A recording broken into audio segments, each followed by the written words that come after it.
Ito guys, ang ating lutong stir fry na beef.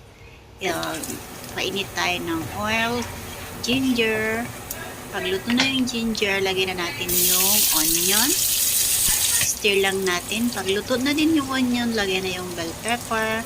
Takpan para mas madali siyang maluto. Half cook lang. Then, lagyan na natin yung marinated beef. Marinate ko siya ng may baking soda, cornstarch, light sauce, mirin. And, ayan, haluin lang natin.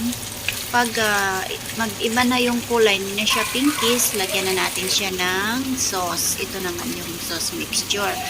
Meron tayo ditong light sauce, oyster sauce, mirin, sesame oil, sugar little bit. Ayan, ibuhos na natin dito sa ating karne. And then, stir fry lang natin siya guys. Kapag maglapot na siya, ayan na, luto na ang ating beef stir fry. Napakadali lang guys.